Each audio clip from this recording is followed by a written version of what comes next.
We are just at that stage where we're doing field work and beginning to explore some ideas for presenting our research.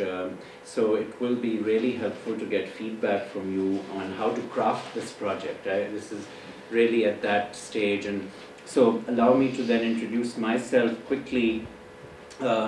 I'm an environmental planner by training. If you want further details about my work, you can go to my website, and you can also go to the website for the project itself, which has been beautifully designed by a web developer in Switzerland, and is a resource available for any and all who are interested in this project. We would like to augment the website, so if you find other material which is relevant, please send it to us.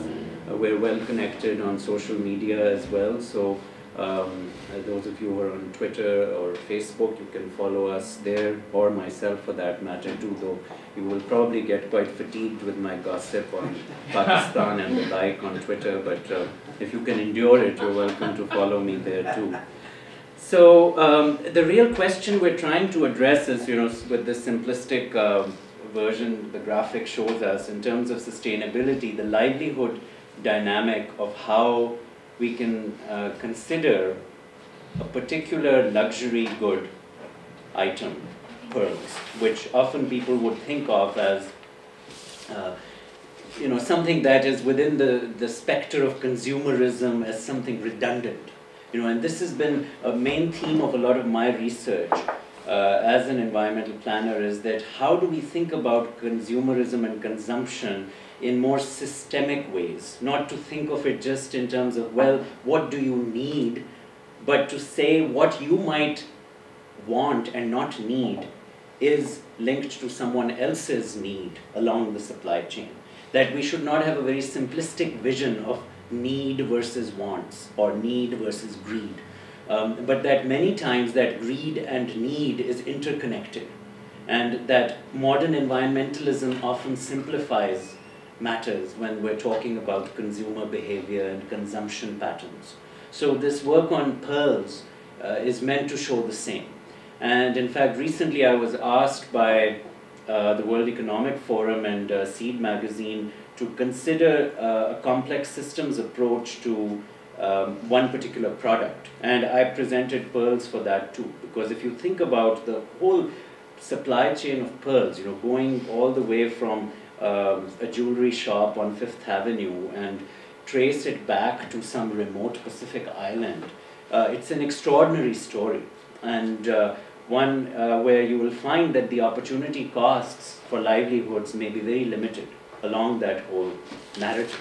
And so it's a very interesting complex systems problem for us to consider.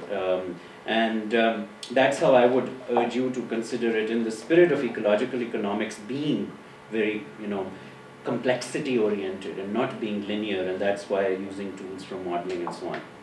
So first, let's think about why I got interested in this area of research.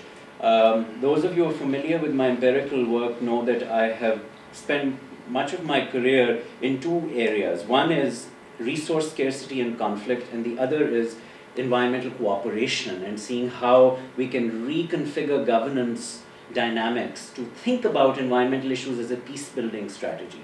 So that's one area, but the second area, which the one I mentioned earlier around resource scarcity, that's what this really ties into more so, though we might think about some cooperative elements here as well. So if you think about the Pacific region generally, I have been interested in this area because a lot of the Pacific Islands have been service sector, tourism-driven economies. And I've done research in the past also in this region. About 6-7 years ago, I did a study of this island here. Some of you may be familiar with it. It's New Caledonia. And it remains a French colony. It's on the French, it's on the decolonization list of the United Nations. And it's also one of the world's largest nickel reserves. So I did some research there on the linkage between nickel mining and conflicts in the north and the south of the island. The question we were interested in is that in one part of the island there was tremendous conflict between the indigenous community and the mining company involved, and in another part of the island there wasn't much conflict, and we were considering what were the reasons why there was that dynamic. And if you're interested, that paper was published in the Contemporary Pacific, which is a journal published by the University of Hawaii Press, and it's one of the leading journals in this arena. So we did some work there. I've also worked with a UVM graduate student in 2008 on this island over here, and that's Fiji, probably one which more of you are familiar with.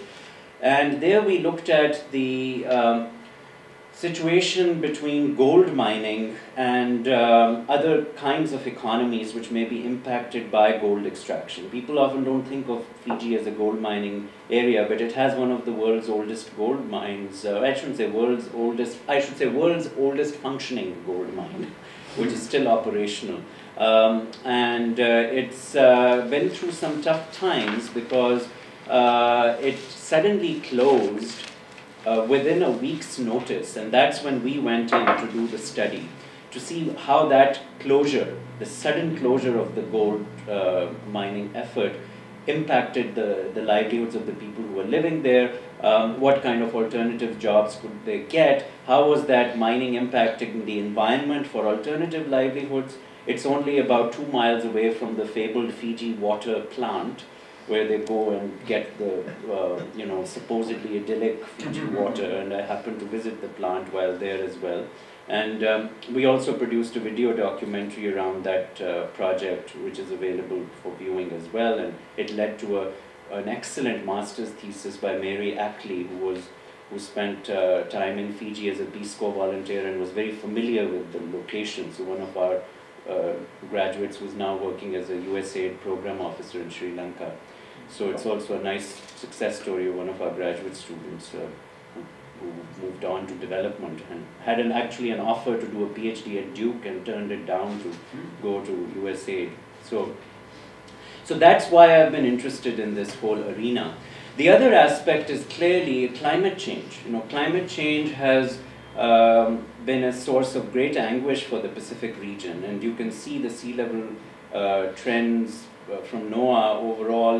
This is going to be potentially the most impacted region, and our study site for the Pearl Project, if you think about Tahiti and the archipelago here in French Polynesia, is going to be severely impacted as well. And so the climate change connection and also the coral reef connection, actually, if you think about the world's longest coral reef is the Great Barrier Reef, which is not far from this area, but that whole region is, of course, a coral environment which has important biodiversity implications. So there's a confluence of interests in that regard as well. Now, these are some of the questions. If you think about my earlier work, these are the questions which intrigue me about this. Why has pearl farming been successful in some areas but not in others? Is there this win-win aspect? Again, going back to my interest in conflict resolution, can we have a win-win strategy for renewable resource development? What is the most productive relationship between tourism and pearl farming? Can we find some synergies between the two? Because tourism often presented as a panacea in the context of coral economies can be a big problem, because the tourists are very hard to police when they go off on their snorkeling trips, and their mere touching of the coral is causing the coral to decline in many cases. So what can be the best way by which we can balance tourism and an extractive economy like pearl farming? And there's a win-win built into this, because the oysters need clean water to survive. So if you don't have clean water, you won't have coral and you won't have the oysters too. So it creates an inherent incentive for the pearl farmers to keep the water clean, which will help with the coral conservation too. So that's the other dynamic which we hope can be derived from this. And then the third aspect of this project, which is more partly an advocacy aspect, is that if people really want to have luxury goods, fashion is driven partly by how people perceive the whole supply chain. And we want that consumers should be choosing their fashion based on the sustainability of that product, and in this case a luxury product, but one which has tremendous potential for providing livelihoods in vulnerable areas. Now the story with pearls is that the demand for high value pearls has been declining rapidly, and we have seen that most of the high value pearls are only in demand in Japan. And Japan has a historic cultural connection to pearls for many reasons, and there's a whole mythology around pearls in Japan, but also because that's where cultured pearl farming was perfected by Mikimoto, and hence the whole Mikimoto brand which arose. And Mikimoto is still a very functional company and continues to do some pearl farming there, but the Tahitian pearls are the highest valued ones, and Japan remains the biggest market for them. So why have American consumers abandoned pearls and gone after, diamonds and tanzanite and others, which are more problematic perhaps in terms of their sustainability criteria and how they are mined and so on. Though there may be right ways to mine those too, and I don't want to make it a zero-sum game also between the diamonds and the pearls. But clearly pearl certification and getting consumers interested in pearls, how would you do that? That's part of the goal of this project as well.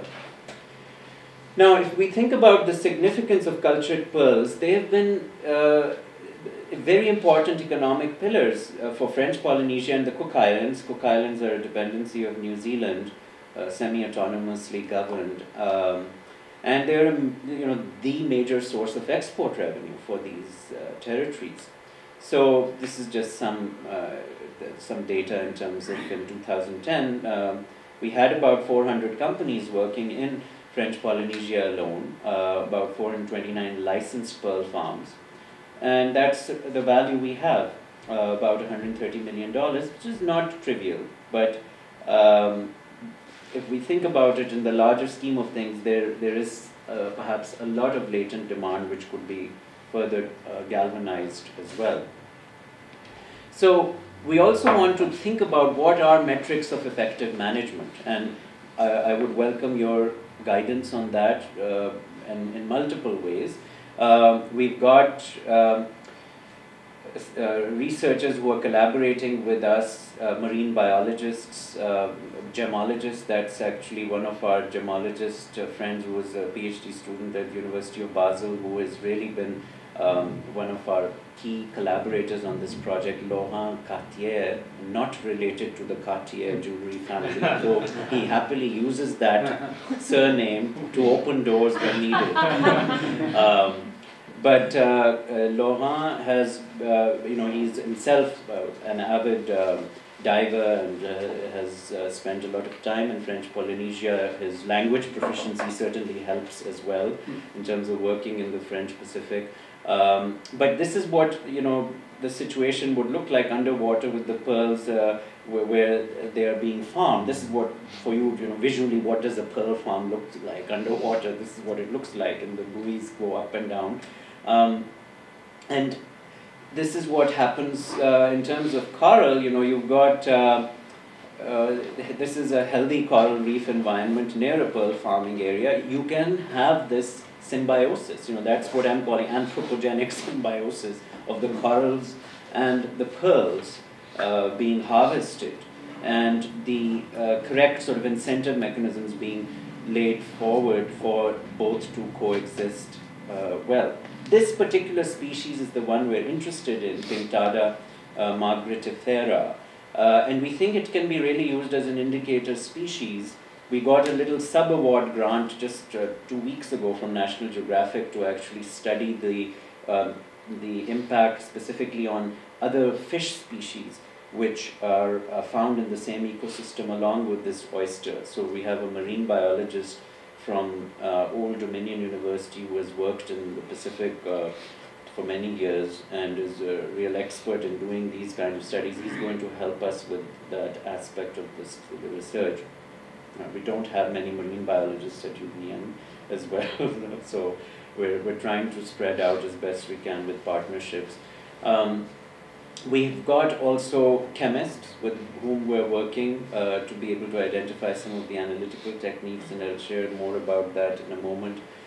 We also have the idea of seeing how oyster farming and pearl farming can be important for non-luxury good uses. And this is an area for some active research which we want to also see getting more attention. So for example, artificial bones, the oysters and their shells being used for those bones being manufactured, several other kinds of medicinal aspects of the research is being investigated, and Julie may be able to comment on that also further, maybe connected to some of her introductory research. The one thing that I find really interesting is there are certain pearl farms who now derive more of their income from these actual byproducts than from the pearls themselves, which I think is a really interesting dynamic to look at. Are they not edible as well? They certainly won't be poisonous or toxic. Because typically, you know, oysters are food. Yeah, no. I mean, the oysters, of course. I'm thinking of the pearls being edible.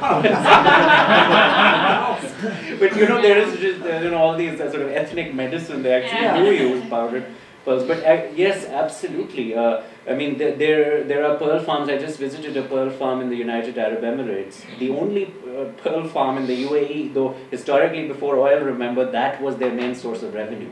And in Bahrain, even now, it is illegal to bring in cultured pearls into Bahrain because there's still this notion of the original natural pearl divers. Though now, I mean, hardly any pearls are harnessed through natural pearl, actual diving and finding an oyster somewhere where a pearl may be. Most of them are cultured. So absolutely, what I found there was a pearl farm and they had a restaurant where they were serving the oysters from the restaurant. So absolutely, that is quite appropriate. It varies from species to species and what taste people like and so on. But and it's a fairly high value cuisine item. And again, if it could be branded the way Kobe beef is branded or something, yes, it could be very important as a value added there too. So that is being investigated as well as part of this project. What can be the synergies with the edible oysters as well. So just some data on tourism as a percentage of GDP in the Pacific Islands. You can see this is a major aspect of economy, especially like the Cook Islands, but in others it's more diversified. And yes, GDP is not a good measure for everything, but for this it is. We're looking at just the economic activity of what's going on overall. So we see that in places like Fiji and Kiribati, also there is a fairly high percentage, considering that yes, they are more diversified economies, and this is something which we want to build upon and see where this is going. Tuvalu is an exception because they got this huge windfall from the web domain .tv, which they sold at astronomical rates and created a sovereign wealth fund around .tv domain name.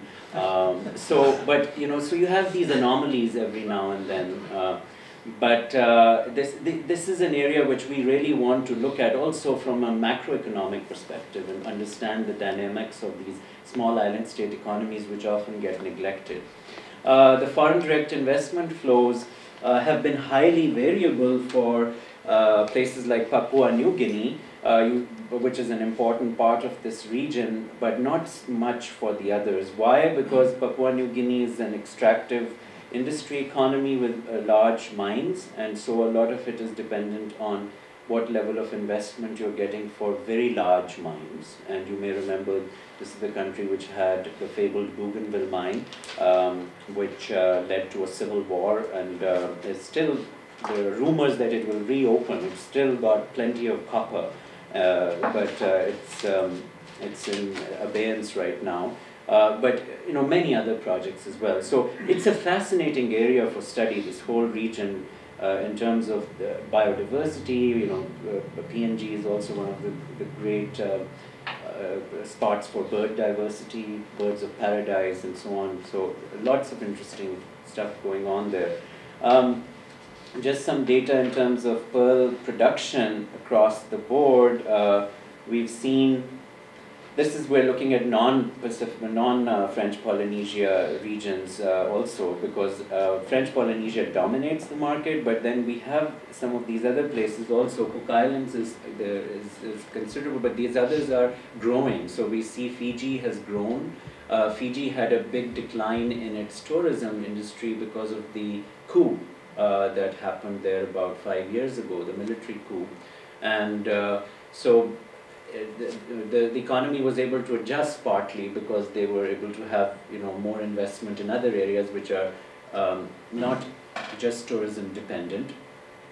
But that's $8 million, right? For yeah, I mean, as compared with 130. Yes, yeah, I mean it's still absolutely, you know, small percentage of the total market. That's why the total dominance is still French Polynesia, is much more so. Yes. Is this only grown pearls, or does this include like natural harvesting of pearls? No, these are all cultured. You know, the natural harvesting, as I was saying, is almost non-existent in the world now. It's just so dangerous and so different. I mean, they're very valuable if you can find, but part of it is very difficult to tell them if something is naturally, it was a natural pearl taken from just some diver versus a cultured pearl. So, I mean, the way to, of course, tell it is if you have the nucleus, but as we've discovered also, there are ways to fake that, and there's a lot of technical aspects. I mean, you'd be amazed how many technical papers are written just about identifying whether a pearl is authentic and where it comes from and so on. So yes, that's, but if you can find the natural, I mean, they're exceedingly valuable, they're more valuable than diamonds. So our cultured pearls, they're nucleated, so they produce a pearl quicker? Yeah, yep, exactly. Yep. And the nucleus has another story to tell, because about, was it 80% of the nuclei of the cultured pearls, they come from the Mississippi. And there's a mussel species whose shell is used to manufacture the nuclei for the cultured pearls. So the Mississippi mussel shells make their way all the way over to Tahiti, and then they get taken to Japan, and so yes, carbon footprints and all are quite remarkable, but they're not that heavy. So, yes, please. What do you mean by the nucleus?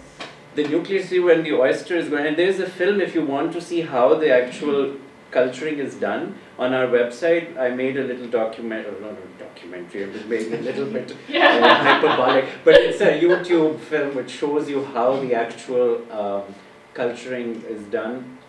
And so the nucleus is, yes, the seed, if you'd like to call it, around which the nacre gets deposited to make the pearl.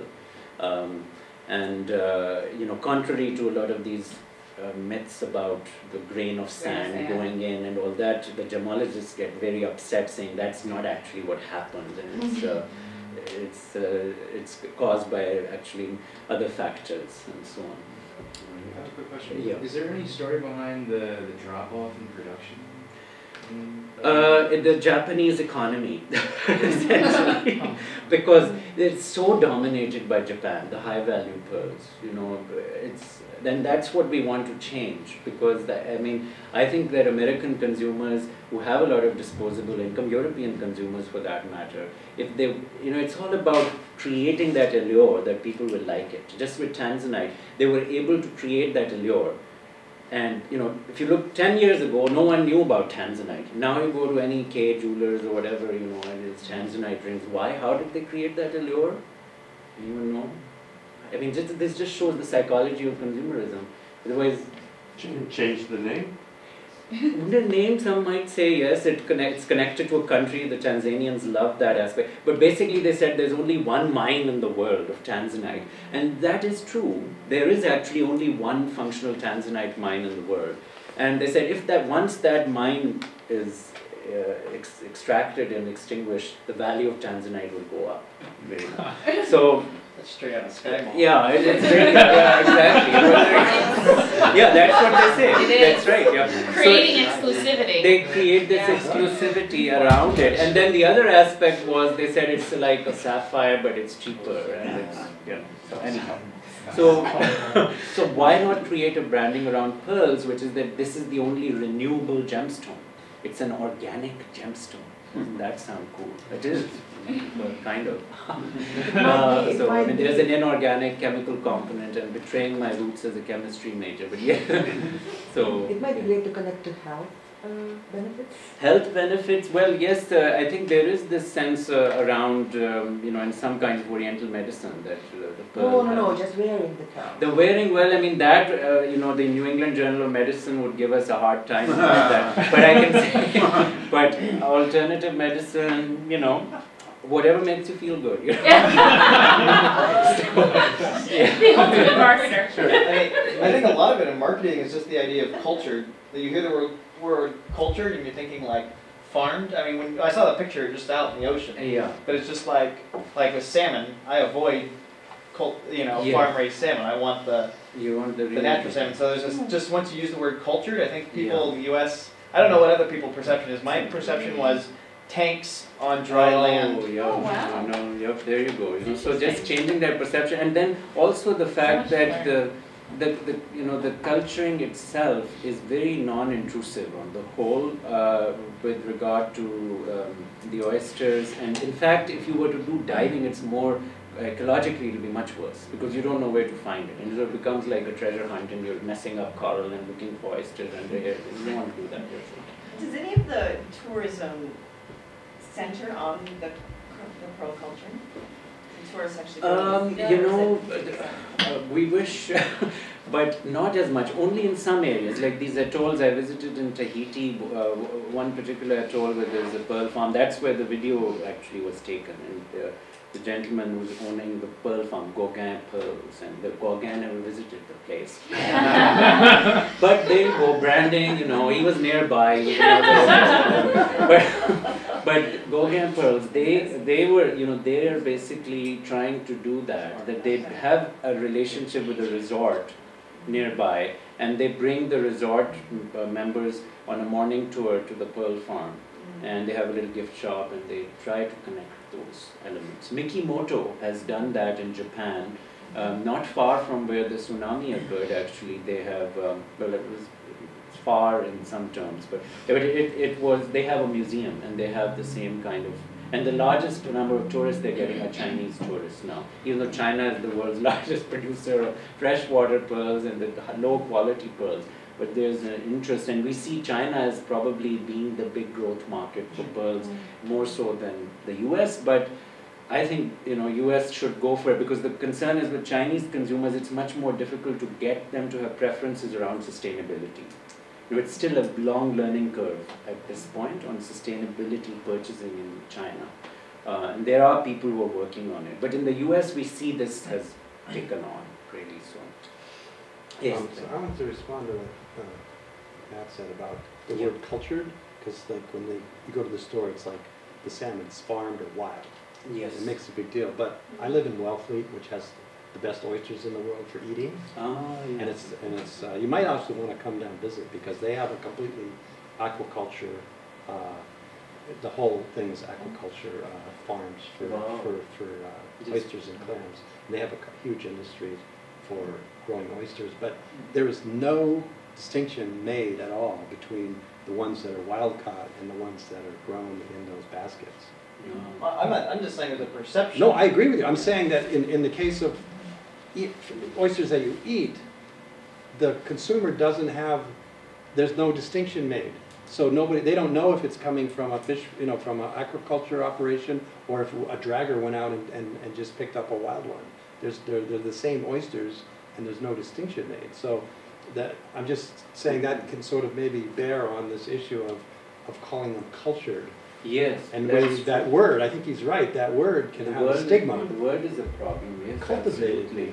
Definitely something we can test for. Yeah, that's right. And because Julie is going to do some surveys for one of her dissertation papers in terms of consumer preferences, and I think that would be very nice. And that's the kind of feedback which is very valuable.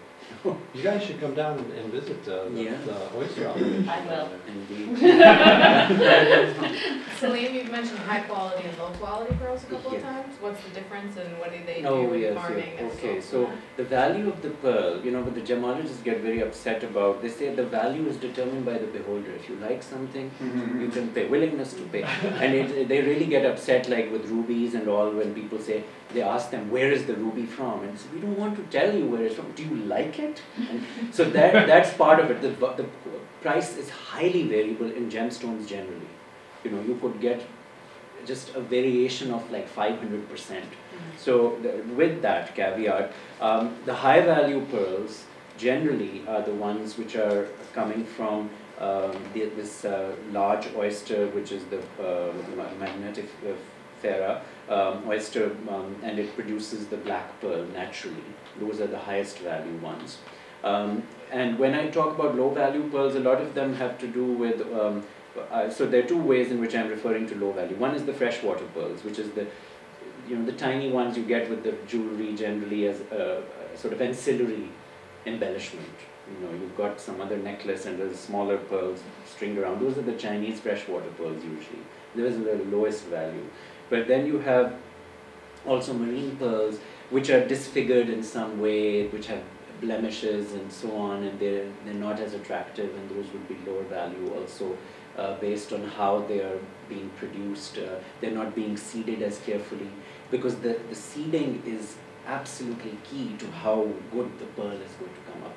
And the seeders are often you know, people who have that experience from Japan or China. Even in French Polynesia, you get, they bring in people from Japan and China to do the seeding, because that is the most sort of demanding technical aspect of how you do it. Because if you do it wrong, you kill the oyster first. You don't want to do that. And then, or you will get these really ugly, lopsided pearls. So that means lower value. This is just to show you, this graph is just showing you, that we're dealing with a wide range of these kinds of, I actually don't even know all these different categories, but this is from the regulatory authority there in French Polynesia. But what I'd like to draw your attention to is this unreported pearl bit, which they've got. And this has been going up in recent years. And they're trying to figure out, what there are issues of smuggling, there are other things which they don't understand fully what's going on, because but they can tell when it reaches the market in Japan that there is some disconnect. So the certification scheme will also help the regulatory authorities keep track of how the pearls move through the supply chain. So how will we do this certification and the tracking? Well, that's where the chemistry comes in, and we're working with the University of Bern and Basel, but Bern is doing the analysis. And so it's laser attenuated ICP, inductively coupled plasma, mass spectrometry, instrumentation, which will offer some data about possible variants of chemical trace elements, concentration in pearls. I'm by no means an expert at that, but we're collaborating with a lot of people who are. PIXI, which is a particle-induced X-ray emission, it's another spectroscopy technique, is being used. We have a collaboration with the Asian Institute of Science and Technology in Japan, in Tsukuba, and they've been very helpful. They in fact ran the first tests 2-3 weeks ago to see if this technique could be used to trace the pearls. It has to be non-destructive, of course, that's important. A lot of the techniques, that's a challenge with gemology, is that the techniques are destructive. So you need to mash up the thing and put it in the spectrometer. You can't do it with the gems. This is a huge problem with diamonds too, because you want to be able to track diamonds, where they're coming from, and diamonds are also more difficult because it's one element essentially. It's the purest form of carbon, and so you're looking for impurities, and sometimes yes, you find them with colored diamonds, or the Argyle brown diamonds. You can tell in Australia, and they branded them as champagne colored.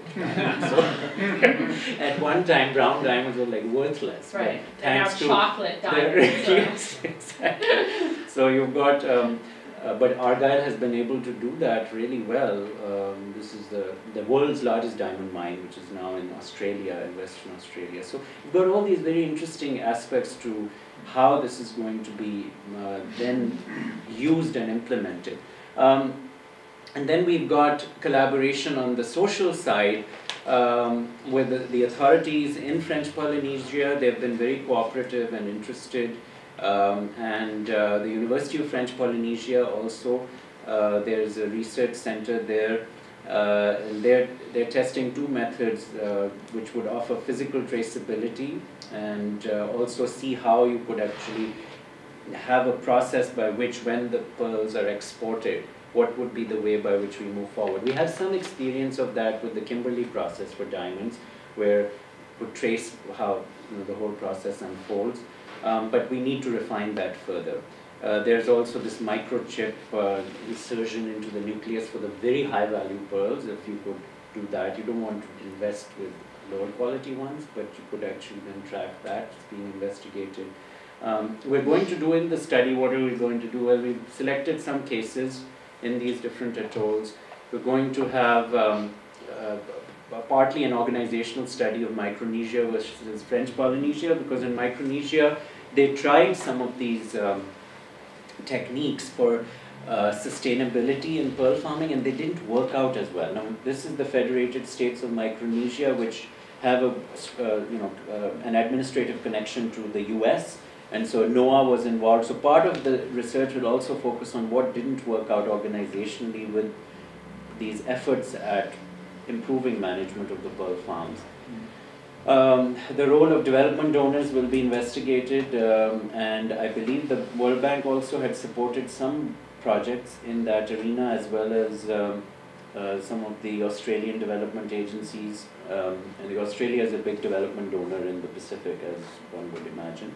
And then we'll also do an ethnography of the supply chain, and Julie can comment on that perhaps as well, in partnership with a Japanese jeweler called Hasuna, which is the first jeweler really that's at a large scale branding itself as a sustainable supplier of jewelry. And it's similar to the company in the US called Brilliant Earth, which is, Brilliant Earth is really the largest of the sort of sustainable jewelry companies. And Hasuna has been very helpful. We have an MOU with them, and the owner of Hasuna is actually quite a celebrity. You know, she's on like the Oprah shows of Japan and so on. So we're glad to have that, because if you can make that kind of impact with a public celebrity in terms of branding, you know, that's very important. So we have this big research component of the project, but there is a strong applied advocacy component as well.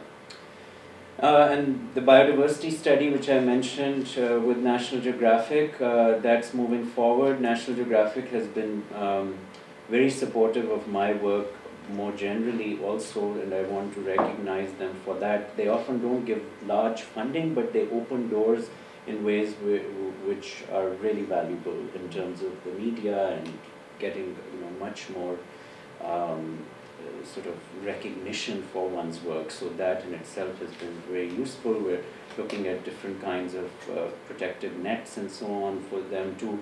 There's also a project, there's an amount of money which is allocated from this grant. So this, I should have acknowledged the main donor, which is the Tiffany and Company Foundation, a $200,000 grant they've given to us, to UVM. Some of that money is actually for small grants to pearl farmers in need. So the first of those we're actually giving, we're providing directly money to the farm to help with sustainability practices, is to a farm in Sonora, Mexico. It's the only pearl farm of its kind in Mexico, and we're going to provide them with some of these equipment and so on to improve their performance as well. So research products, we've got the actual empirical findings on the relationship between the pearl farming and the ecological and economic aspects of sustainability, the analytical techniques being developed with the Japanese labs to be able to trace them. And then we hope that we'll actually present a certification plan for pearls that can be implemented like the Kimberley process, but in a more positive way. Kimberley process was, let's not get conflict diamonds. We want the pearl certification to be, let's get good pearls. So it's, it'll be done in not in a policing way as much as in a more positive, proactive way of branding the pearls. And then the climate change adaptation aspect, which is still in development, and this is where maybe our gun friends can be most helpful too, because we have an interest in resilience and climate change adaptation issues here. How can this be a strategy to help these states to reduce the problem of environmental refugees, to provide for an economic development path for these communities. Was one of the challenges has been with these small island states with sea level rise that their agrarian economy has been impacted. They cannot invest in lots of other kinds of activities. So this is something which, with the sea level rise, it shouldn't be as much of a problem. Though temperature changes can make a huge difference in terms of the oysters and their viability, and so that part has to be further investigated too. That with sea level rise and temperature changes in the coastal environment, will the oysters be able to survive with that too? So I will end there and would welcome your discussion, thoughts, comments, and please, Julie, feel free to also provide further details I might have missed. I was interested, what sort of resources, natural resources, go into the pearl farming? Like what sort of inputs do they need? Inputs, okay. Well, the oysters have to be fed, but it's more or less through natural processes. Right. I mean, it's just phytoplankton essentially, and zooplankton too, I suppose. So that's not, usually with a lot of these things, there's a big input you have to put in for that, and that's not an issue. I mean, the main input are the nets have to be constructed, which are, some of them are plastic. Some of them are made from like cord of different kinds, and then the nuclei, which is another input. You need a minimal infrastructure where you've got a lab and you've got people who do the insertion for the nuclei, and that's essentially it. You don't have that much in terms of input. So, you need some bathtub kind of things where they do the testing for the oysters, and so it's not a very high impact input. Yes. You mentioned earlier on in your presentation about metrics for measurement and livelihoods. Are you creating metrics to measure if livelihoods are improving? And like what metrics are you looking at? Yeah, so that's part of the goal is to be able to develop some kind of an index which will help us evaluate the sustainability of small island economies in terms of livelihoods, and also maybe a resilience index of some kind. And we haven't yet reached that point where we can develop that point. I mean, that's again an area where we would welcome your input. The basic sort of crass indicators of livelihoods in terms of jobs and employment, that's important, but that's we realize very coarse, and we need to have something which gives us a sense for is this sustainable or not. So the dynamic aspect of livelihoods is very important for us to consider. But I think it's very promising because the oyster farms can go on indefinitely if we can find the right carrying capacity metric and making sure that it is not like, for example, on the whole, so far the research suggests that you can get some nutrient loading from the oyster farms, which causes some species to proliferate more, like sea cucumbers. But sea cucumbers are important for the restaurant people too. But you don't want too many of those. So then, if you get too many, then the livelihoods will crash. So, but it's an area which we want to look into definitely for that index. There, yes, please. Well, my question was related about often when things move towards more, I'll think, sustainable alternatives for production. That's associated with increased number of jobs or improved livelihoods or something like that. So it was related to that. This is the number of people who will benefit from employment and. So the actual number of jobs from a pearl farm itself will not be very high, because you need just a few people who do that. Once you leave the oysters there, they're just doing their thing. You don't have to service them much.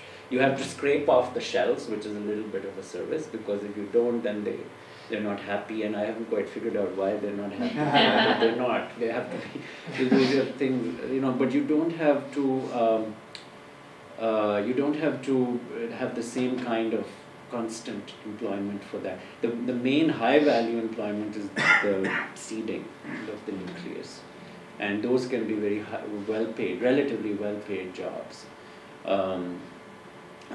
But what is important is that the rest of the supply chain, you know. So ultimately, what we would want is that the jewelry is going to be manufactured in these countries, and you can have more vertical integration of the economy in those countries, which is the model which was followed actually by the World Bank in Madagascar with their PGRM effort, which was to develop a gemological training institute in Antananarivo and get the rubies and the sapphires actually cut and polished in Madagascar, the jewelry made in Madagascar, and so you get the highest value added and then brand it. With chocolate, they've tried to do the same in Ghana, where you know the story with chocolate is pretty tragic, where that most of the money is made in Zurich and Nestle and the like, whereas you know the cocoa comes from Côte d'Ivoire. 70% I think of the world's cocoa comes from Côte d'Ivoire, which is ravaged by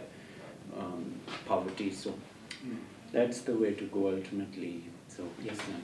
So I had two questions. One is what isn't sustainable about cultured pearls?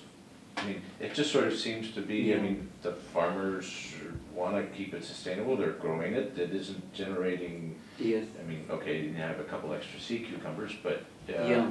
I don't see the big difference between a certified sustainable pearl farming operation and one which is supposedly not. Well, one of the things we are looking at is the synergy between tourism and the farming and the diversification of the economy, which would allow for that to you know deal with potential changes in consumer demand.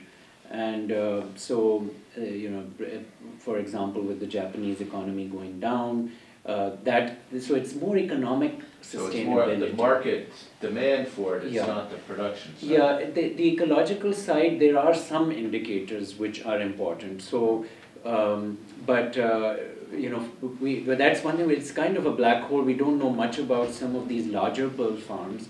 Like there's a pearl farmer in the Tahiti, is dominated by Robert Wang, who's a designer and a pearl farmer in the very remote atolls. And so there is that ecological aspect too, but that's where we're studying the fish and so on. And we don't know much about it, so that's partly the goal of the research. But the economic sustainability is going to be very important too. And that requires us to consider what I was suggesting, you know, in terms of the resilience of the economy to shocks and changes in consumer demand, how it links in with the service sector, like with tourism. That's how the sustainability metrics would be considered. And the transparency of the process, it's also going to be around this notion of vertical integration, potentially, of how those particular farms are trying to help that island economy move beyond dependence. So that's the sort of broader vision. On that vertical chain, it seems that, I mean, the first thing would be to replace Japanese cedars with local cedars. I mean, if that's your high value cost. Yeah, it could be. But then you have to develop a training program which would allow that, and it's a very sort of family focused skill. It's with a lot of these gemstones, with diamond cutting, it's the same. You know, it was very focused on family networks with Eastern European Jewish communities, or in India with the Jain community, which dominates about half of all the diamond cutting in India. So, you know, trying to bring that in is challenging because people don't even want to share their exact skill set, and getting them to consider that aspect, and so that will be part of it, absolutely. I think that is. But I think that that's the right way to look at it. Look at the entire supply chain from the beginning of the production to the end consumer, and figure out different ways to be able to potentially recapture some of that income to be able to bring it back to the community that's adding the most value, which is where the pearl's being produced. Yeah. So to look at all of those things and figure out, you know, how much can we bring back to this island, and where will consumers look at it in terms of adding value? Sounds like the ownership structure is private. Is that the case for the majority of the pearl farms, or are they cooperatively owned or village owned? How does that impact? I'd have to go back and look at the full dynamics. It's a mix. So it will depend. A lot of the research that we have comes out of French Polynesia because it's the majority of where these black culture pearls come from. And there are a few dominant players, but there still are large cooperative groups of small family farms. So again, part of the dynamic of looking at this is looking at all of those different players and where do their roles. For instance, Robert Juan, is it? Saying it correctly? He has vertically integrated shops, so directly through, but it's very tightly controlled private corporation. So it's a very interesting dynamic. Yeah, absolutely. There was another. Did you have your hand up before? I'm sorry. Just feel free to chime in informally now. I guess my question is on the is kind of onto this, is in the structure of the market. If you have just a few people who are basically controlling the market at the high end, if the value of pearls gets so that more of that value is getting pushed into the locals, what is the incentive for them to keep pearls as the product that people want? Because they can control that. Like if the value to them goes down by growing pearls, then they're going to want to shift to some product where they can, collect more of that rent and make a lot more money off diamonds or some other product. So I guess how do you break through that oligopoly or whatever it is? It's not maybe a formal oligopoly, but this power structure. Well, in French Polynesia, yes, there is that kind of dominance. I mean, I think that it'll be consumer driven if people really see the differentiation of Hasuna jewelers or others who are transparent about where their pearls come from, the way in which they present the synergies with tourism and biodiversity conservation. We think that can really make a positive impact. Japan's consumers have been embarrassed, for example, by this film, The Cove, in terms of the way dolphins are treated there. There is a sense that we need to reconfigure the way we consider environmental behavior and consumer behavior. So I hope that will be the way. I don't see there being some kind of big intergovernmental intervention or a treaty or anything like that. This is not of that level. Like with the Kimberley process, we essentially had an intergovernmental treaty which tried to deal with the power structures around the industry on diamonds, and eventually De Beers also joined in. We don't have the same kind of dynamic as we did with diamonds, but it's also not as salient that there would be an intergovernmental level. We want it to be more consumer driven. A couple of things about the sustainability issue, because there's ecological sustainability and there's also the employment issue and then the economic. Because one of the big issues is usually fair trade. Yes. Like you mentioned, the cocoa. Does the pearl farmer get anything, or does the end retailer take all of it? So the fair trade issue seems to me like an issue. And I don't know how much of the revenue the pearl farmers get, but usually the primary producer gets very little. And I don't know. So that seems like the biggest issue in the sustainability it's a huge issue, of the supply chain. And then the ecological sustainability, I mean, it blew my mind. You said that the seeds all come from the Mississippi River. Well, what is so special about those mussels? And why they can't think that the oysters like them, and there's there's this sense that it's become so established that they, in fact, these remote islands, they were like, yes, Mississippi thing, Right. So that seems like that violates the environmental sustainability, because you have to ship them all the way. I mean, that seems like a substitution. You were talking about substituting local skill. What about some local product that can be used for seeds? It's possible, but the jobs in Tennessee, actually that's something Julie was planning to make a visit to this area in Tennessee where they do this. This is like this small stretch of the Mississippi where they do all this. Right, and you looked into it a little bit. It sounds crazy. Right, but there's a lot of experimentation that's going on with alternative nuclei, but none of them have been able to produce the high quality pearls where a lot of the economic model is based off of. How did they But- figure this out? A mussel You know, from the Mississippi. it's very strange. The Mikimoto figured it out, I Right. believe, you know, and it's... Well, mussels from Mississippi isn't actually, there was a huge industry there. Yeah, I mean, at one historic point, industry yeah, for what? historically, at one point, they were the largest button producers in the world, were from that Mississippi area. So there is a strong history, but back to your original question on the sustainability of it, I think one of the important aspects is to look at the entire pearl process. Yeah. And that means from the nuclei to where it's being produced, to how it gets back to the end consumer, and be able to understand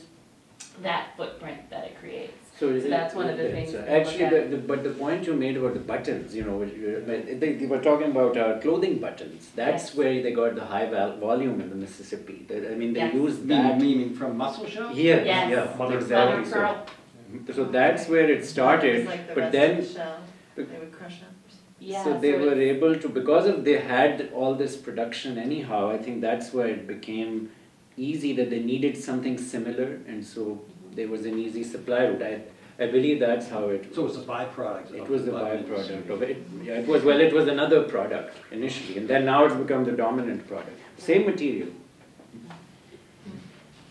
You mentioned symbiosis in the Yes. beginning about the sustainable culturing of the pearls, but then also in the coral reefs. And I don't quite understand the symbiosis, or like what you're meaning by that, in terms of like, is the sustainable culturing of the pearls actually like helping to improve the vitality of the coral reefs, and how's that? Well, I mean, you know, part of it is the question is how do we create incentives for countries and communities to conserve coral reef without just making them tourist traps, or saying, well, we're going to pay for ecosystem services, which could be the other way. And what we're saying is this provides a win-win, hence symbiosis, that you've got the pearl industry and the coral conservation coexisting symbiotically, because the pearl industry is creating incentives for people to conserve the coral. Because if you do not have clean water, which is good for the coral, you will not have the pearls. So the oysters are very sensitive to pollution, and they will not grow in areas where there is pollution. So that's what we're referring to as symbiosis. So, and maybe you can correct me if I'm wrong on this, Yes. because I could be, is that because the pearls are such a high value commodity, that the area that they farmed is actually protected from overfishing. Yes. From other That's areas. the other thing. So, you know, you got the man with the shotgun, you know, but Yeah. that's the image out there, because it's such high value and so much resources put into the growing of this pearl that it actually protects the area that the pearl farm sits on. Yeah. So, That would be actually in the Persian Gulf, where I was saying historically that was their bread and butter, was pearl farming. The world's best pearls came from Qatar and UAE and Bahrain. That the coral conservation is a huge challenge, because there's no incentive for conserving coral there at all. When you've got oil and you've got the world's busiest shipping lane for oil. And this could be really a way to transform that whole dynamic around how the Gulf is viewed in Dubai, where they're building huge artificial islands and residential development for George Clooney and the like. You know, what do we want to think about? You know, other ways by which people in these, especially the Persian Gulf, is fascinating, because it's amazing to me that there's only one functional pearl farm, the one which I visited, and it was pretty pathetic. They're trying to improve it now. And they have a green sheikh who's really committed to it, and I think he's doing a great job too. And also in Ras Al Khaimah, the area where there's a neighboring state which has the green sheikh, but the state, you know, the United Arab Emirates consists of 7 emirates, and this is one of the less recognized emirate, but it's only like an hour and a half from Dubai. And this could be a way by which this relatively under-recognized emirate could really help and develop. And the gentleman we met there was very committed and eager to, but he's building a restaurant too, as I said, and so win-wins hopefully. And the other thing there is not just coral, mangroves. There you've got wonderful mangroves, and we know that's one of the things that maybe Julie might look into for her ecosystem service analysis too. The mangroves we know are so important as disaster mitigation. There have been hurricanes in Oman, for example. There was a terrible hurricane 2 years ago. How can this create an incentive for mangrove conservation, because you need mangroves to keep the high tides at bay, and you need that for the pearl farming as well. And there are flamingos there near them. I mean, it was amazing in the coastal desert environment with mangroves and flamingos, like hundreds of them in the UAE, not something one thinks of near Dubai, but real flamingos, not Las Vegas flamingos. Is tourism the main source of pollution in these remote island areas? Urbanization near the coast, which is driven by tourism, yes. Yeah. In French Polynesia? I would say yes, it would be fair to say that, indirectly, yes. As far as the marketing, we keep talking about the consumer for the pearl, but I don't have a good profile of who is buying it or who would potentially buy it. Is that a certain class, like of a luxury item that only somebody who had a lot of money? So it's hard to know how to market it unless I have an idea of what is the demographic. And then on top of that, I think one way, how the fur industry and PETA sort of demonize fur. You may not want to get into demonizing diamonds, this probably wouldn't work anyway, but maybe the idea that if you visibly wore these pearls, that makes you green, kind of, and play on the colors, like black is the new green or something like that. To say that if you wear these, that means you as a person. Right. Like if I said, oh, I'm organic and I only eat organic food and I'm a vegan and I'm this and I'm that kind of makes me, okay, well, local food. So maybe I'm wearing it because I'm green, because people want to be green, but they don't really know what to do. And I think there's kind of a divide between, like, we know a lot of this information, but how does that translate to, the polis or whatever. And that for the survey that Julie will do, I think that kind of information presented to the consumer and getting that feedback would be really useful. So absolutely. And the consumers are, to your question about who is consuming, the high value, as I said, Tahitian pearls, they will be mostly Japanese consumers, which we want to change, but they're very expensive. I mean, you cannot, we're talking about the same league as diamonds in terms of cost, but there is the whole range, the cheaper ones as well. It's interesting. So there will be the cheaper ones as well, so there'll be yes, I mean, it's a question of finding, I think it has to be what we call kind of psychographic segmentation, so it has to be somebody who is open to having that kind of green badge value that you're kind of talking about. And that's one way to be able to segment out that market and then figure out what are the different price points that people are willing to be able to pay. So I'm looking forward to that part. I should probably tell a marketing what person. Kim brought up is interesting because I honestly have never seen a black pearl. I never even considered them as the high value ones. Whenever I see them in media, it's always large white pearls that you see on rich people and whatever, right? But so this is all news to me, and I'm like, wow, I didn't have any clue that was. That's actually true. In the US, they have not really been recognized, and also for full disclosure, we should finish probably now. But for full disclosure, I mean, Tiffany has no interest in actually promoting pearls per se, because most of their revenue base is from just the Tiffany design, and it's mostly diamonds and other kinds of gemstones. So the interest actually, why they were interested in our project, because the foundation, it has a special program area in coral reef conservation. And that's what got them really interested in this, more than the actual gemstones. So I want to make that clear, because within our wonderful environmental community, we love to spin conspiracy theories that Saleem has been bought out by Tiffany, and that's not. Okay.